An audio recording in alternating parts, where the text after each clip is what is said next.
Mesdames et messieurs, bonsoir. Jeudi 22 septembre 2022, merci de choisir Media Business Télévision pour vous informer dans cette grande édition d'information dont la jovialité m'incarne de vous présenter les principaux titres. Le président de la République démocratique du Congo, Félix Tshisekedi, et le président du Rwanda, Paul Kagame, conviennent, sous la médiation du président français Emmanuel Macron, d'intensifier durablement leur coopération pour lutter contre l'impunité et mettre un terme à l'action de groupes armés dans la région des Grands Lacs, dont les FDLR. Les trois présidents se sont convenus d'agir concert pour obtenir au plus vite le retrait du M23 de toutes les localités occupées et les retours des déplacés de guerre de ces territoires. Après son audition au parquet général près la cour d'appel de Kinshasa-Gombe, Vidiye Chimanga, ancien conseiller de chef de l'État, Félix-Antoine Tshisekedi, sur les questions stratégiques, a été placé hier mercredi 21 septembre 2022 sous mandat d'arrêt provisoire et conduit à la prison centrale de Makala. Les léopards de la République démocratique du Congo poursuivent leur stage à Casablanca au Maroc. La journée d'hier au mercredi 21 septembre 2022 a été essentiellement consacrée au physique dans la salle de musculation.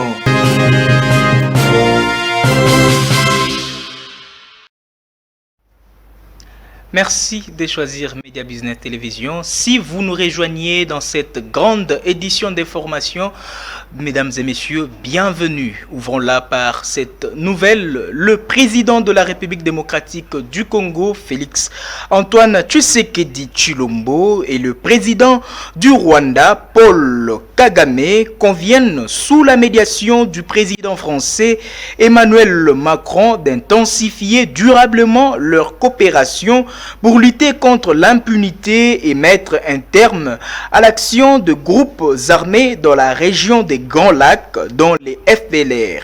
Les trois présidents se sont convenus d'agir de concert pour obtenir au plus vite le retrait du M23 de toutes les localités occupées et le retour des déplacés de guerre de ces territoires à leur domicile, avec l'appui de l'Organisation des Nations Unies, de l'Union africaine, des East Africa Community et de la CIRGL.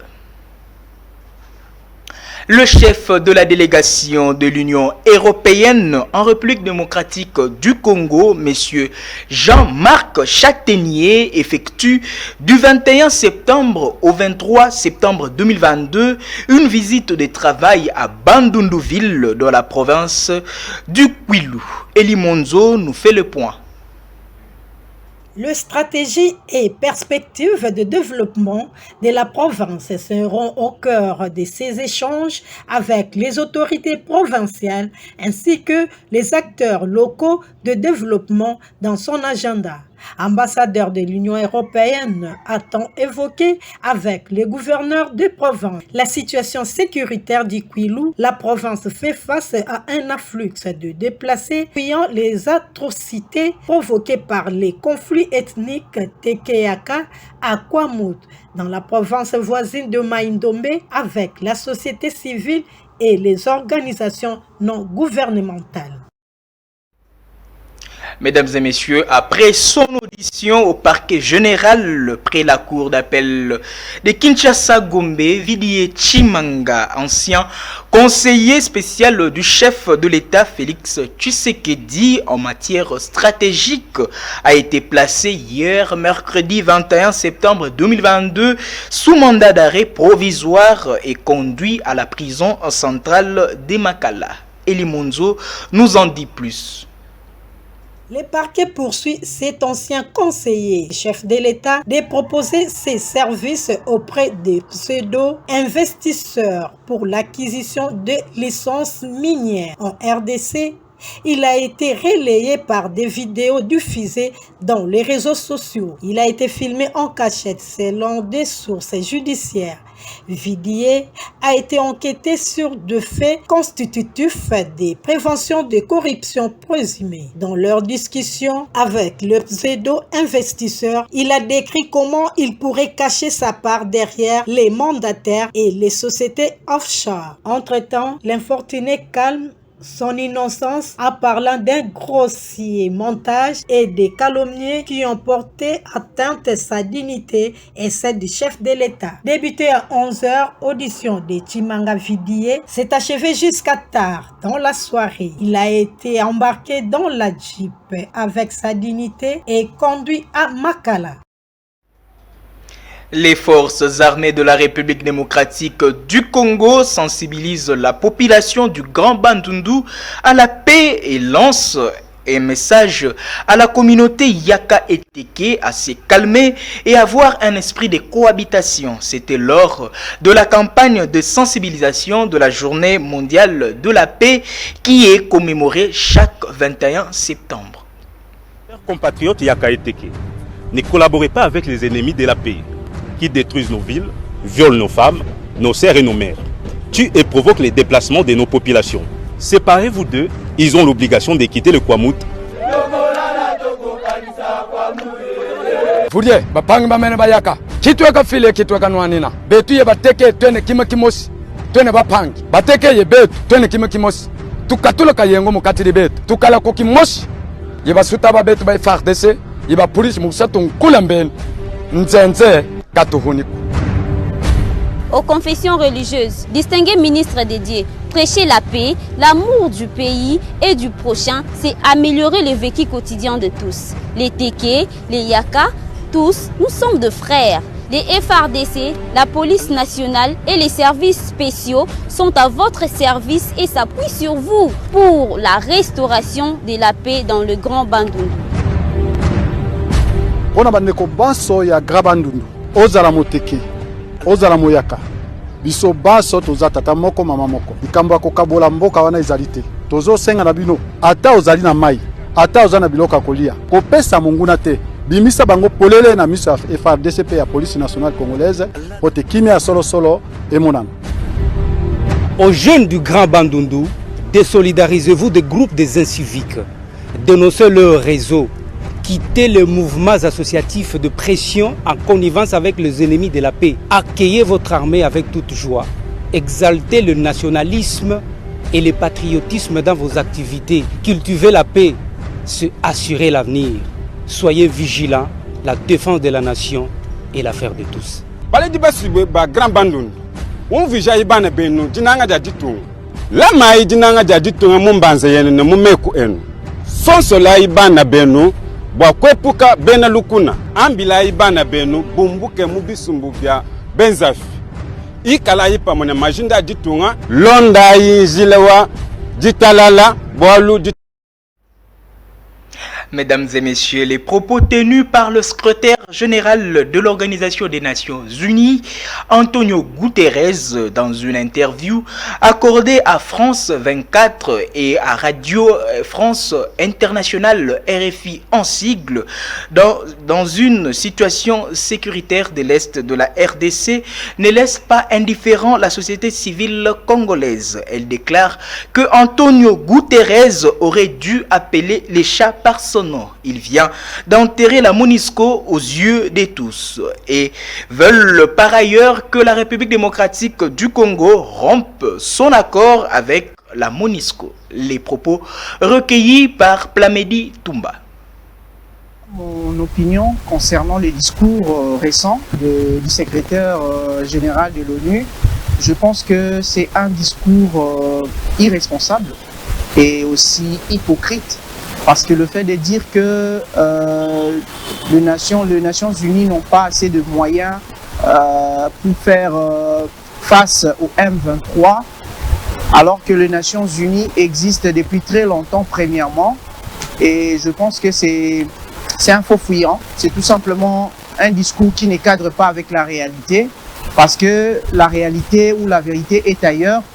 Ces discours ne fait que prouver combien à combien plus forte raison la population et tant d'autres acteurs politiques de notre pays qui ont toujours soutenu cette idée, cette hypothèse de rompre des relations ou le contrat qui nous lie avec les Nations Unies serait une idée à vraiment beaucoup plus soutenir. Donc je crois que c'est vraiment un discours qui a encore une fois de plus révélé la position des Nations Unies face à cette agression qui dure depuis des décennies à l'est de notre pays.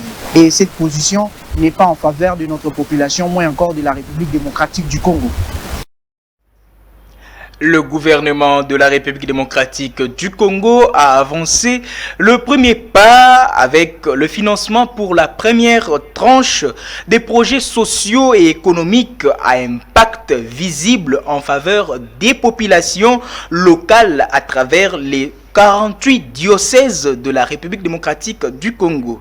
Le gouvernement a financé 300 000 $ trimestriellement, a relevé le secrétaire général de la CENCO.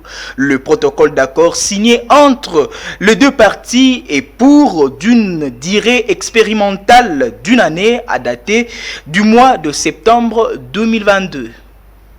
Accord cadre entre l'État congolais et l'Église catholique CENCO, le gouvernement de la République démocratique du Congo avance le premier pas avec le financement pour la première tranche des projets socio-économiques à impact visible en faveur de populations locales à travers les 48 diocèses de la République démocratique du Congo. Le gouvernement, à cet effet, va financer des activités prioritaires pour chacun des diocèses avec un montant de 300 000 $ trimestriellement, a relevé le secrétaire général de la CENCO, Monseigneur Donatien Cholet. Le protocole d'accord signé entre les deux parties est pour une durée expérimentale d'une année à dater du mois de septembre 2022. Et cet atelier d'appropriation est organisé afin d'atteindre des objectifs assignés. S'adressant à la presse, Monseigneur Donatien Cholet, secrétaire général de la CENCO, souligne que ce n'est pas nullement question du projet 145 territoires comme d'autres personnes en pensent, c'est plutôt dans le cadre de l'accord entre Église et État congolais. Le gouvernement de la République démocratique du Congo, considérant l'ensemble des services que l'Église catholique rend à la nation congolaise dans les domaines de l'éducation, de la santé et du développement intégral de la personne humaine, a signé un protocole d'accord avec cette dernière pour une durée expérimentale d'une année. Cet accord porte sur l'octroi de subsides aux diocèses pour la réalisation des projets sociaux et économiques à impact visible en faveur des populations locales à travers les 48 diocèses de la RDC. Dans le souci de répondre aux attentes du gouvernement, celle d'apporter tant soit peu des solutions aux problèmes sociaux des populations, le secrétariat général a mis en place une équipe technique servant à apporter son soutien aux diocèses pour la bonne mise en œuvre de ces projets. Toujours dans ces mêmes registres, la clôture de cet atelier technique pour la bonne mise en œuvre des projets sociaux en faveur des populations locales à travers les 48 diocèses de la République démocratique du Congo, accord cadre entre l'État congolais et l'Église catholique CENCO. Cet atelier qui a débuté le mardi 20 septembre a pris fin ce jeudi 22 septembre 2022 à l'immeuble Reine de la Paix et de la Gombe. Encore une fois, suivez. La construction, à la réhabilitation et à l'équipement des écoles et des centres de formation.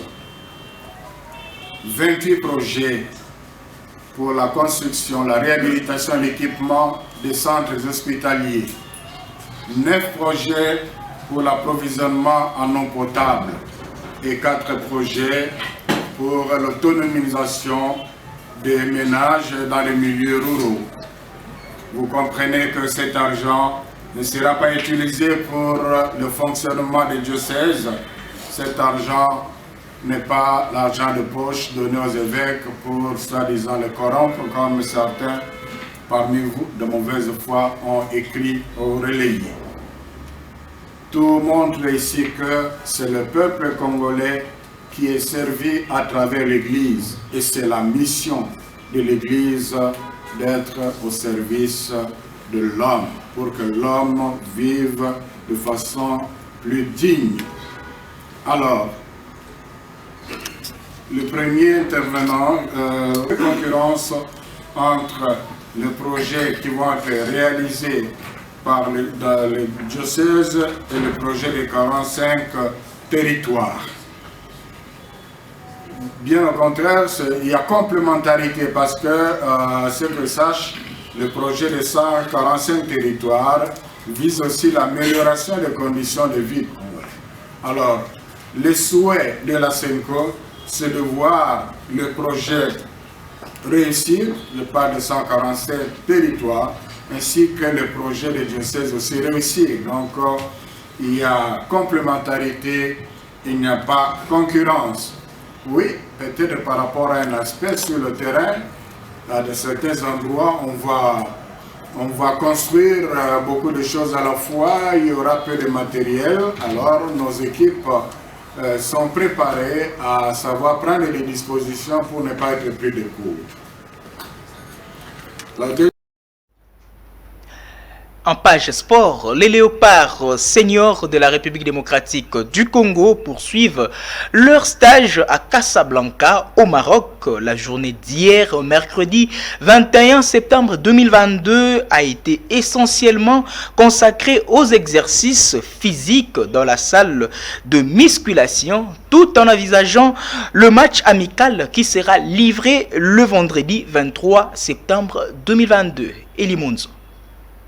Le technicien français Sébastien Desarbres et ses poulains ont passé la journée dans la salle de musculation et à la piscine avant de terminer dans la salle de soins. Seulement, les joueurs Chancel Bemba, Merveille Bopé Bokadi et Cédric Bakambu ont été déclarés forfaits pour cette trêve internationale de la journée FIFA. Si Chancel Bemba et Merveille Bopé ont été blessés au dernier match dans leur club respectif, Cédric Bakambu, lui, s'est excusé du fait qu'il vient à peine de changer de club, quittant Marseille pour Olympiakos, où il doit d'abord s'adapter et se familiariser avec son nouveau club.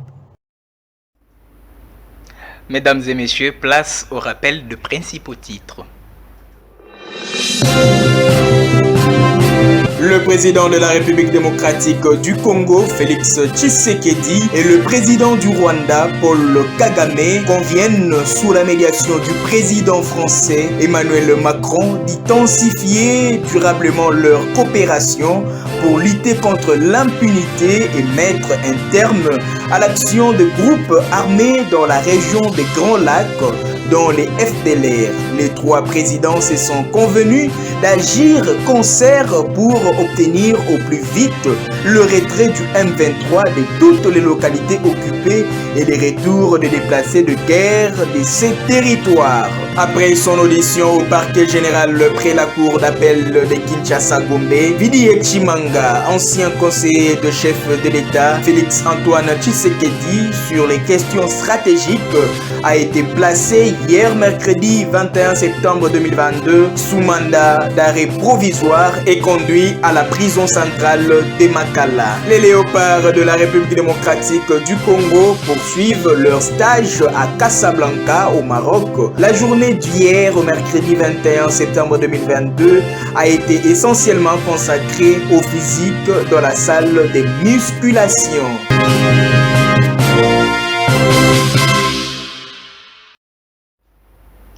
Supervisé par Elie Monzo, ce journal est terminé. Merci à l'équipe rédactionnelle et technique de Média Business Télévision. Merci à vous, fidèles téléspectateurs, de l'avoir suivi. Restez branchés sur nos programmes et l'information reste en continu sur YouTube Média Business Télévision. Quant à moi, je vous dis bonsoir.